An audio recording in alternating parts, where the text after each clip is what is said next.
દોસ્તો, હું છું એલડી મકવાણા. બોટાદ દસ્તક ન્યૂઝમાં આપનું હાર્દિક સ્વાગત છે. દોસ્તો, આ જોઈ રહ્યા છો એ છે બોટાદ સાળંગપુર રોડ ઉપર બનેલો અંડરબ્રિજ અને એનો સર્વિસ રોડ છે. આ સર્વિસ રોડ બનાવ્યો આગલા દિવસે બનાવ્યો અને બીજા દિવસે તોડી એને પાણીની લાઈન નાખવામાં આવી. અને એ જે તે વખતે અહીંના સ્થાનિક રહીશોએ કીધું હતું કે તમે 2 દિવસ રોડ બનાવવાનું મુલતવી રાખો, અહીંયા કાલે પાણીની લાઈન નાખવા આવવાના છે. છતાં ઢોલા સાહેબ અને કોન્ટ્રાક્ટર હિરેન પટેલ આ બંને જીદ લઈને બેઠા અને એને રાતોરાત રોડ બનાવી નાખ્યો. અને સવારમાં પાણીની લાઈન નાખતા આ જોઈ શકો છો, આ રોડ તોડીને ઢગલા કાઢી નાખ્યા. આ શરેરી આપ જોઈ શકો છો. જે ખરેખર આ દેશમાં નગરપાલિકા પહેલાં રોડ બનાવે, પછી ગટર નાખે, પછી પાણીની લાઈન નાખે, આ સિલસિલો આ દેશમાં ચાલુ જ છે. અને એ પણ તમે જુઓ, અહીંયા સરકારી હોસ્પિટલ આવેલી છે અને આ રોડ ઉપરથી ફરજિયાત સરકારી હોસ્પિટલ જવું પડે છે. આ જુઓ એમ્બ્યુલન્સો સામસામી.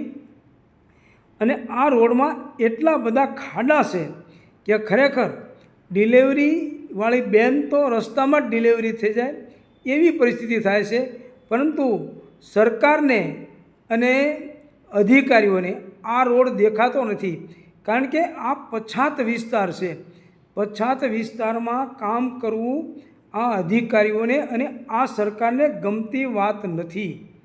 કારણ કે એ એવું સમજે છે કે આ પછાત લોકો ભાજપને મત નથી આપતા અને ભાજપના જે નેતાઓ છે એ અધિકારીઓને સૂચના આપી હોય એવું લાગે છે કે અહીંયા કાંઈ કામ કરવું નહીં. એટલે તમે જુઓ, હિફલીમાં જુઓ, પાળિયાદ રોડે જુઓ તો ત્યાં તમે રસ્તા ચોખાછટ અને એટલું બધું સુંદર વાતાવરણ છે કે તમને લાગે કે નહીં, ખરેખર ભેદભાવની નીતિ છે. અને ભેદભાવની નીતિ હોવાને કારણે જ આ લોકો કદાચ ભાજપને મત નહીં આપતા હોય એવું લાગી રહ્યું છે. કારણ કે જો ખરેખર એમનામાં સાચી નીતિ હોય તો આ વિસ્તારને સારો બનાવે તો લોકો મત આપવાના જ છે. પરંતુ આ વિસ્તારને અણમાનિતો રાખે છે. રિપોર્ટર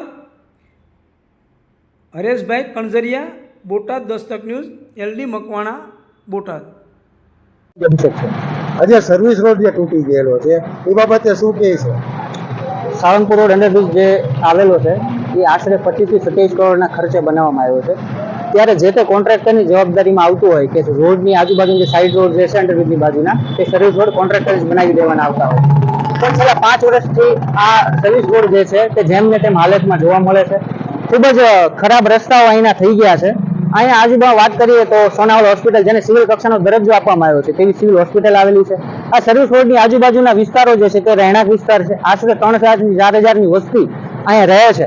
અને સર્વિસ રોડને તે 3,000-4,000ની વસ્તી જે છે તેને ઉપયોગમાં લેતી હોય છે.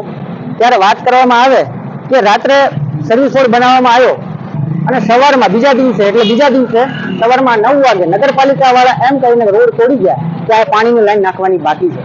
અને જે લોકો હાલાકી જે પહેલા ભોગવી રહ્યા હતા તે ફરી વખત એને હાલાકીનો પ્રશ્ન અને ભોગ બની રહ્યા છે લોકો. આપની શું માંગણી છે?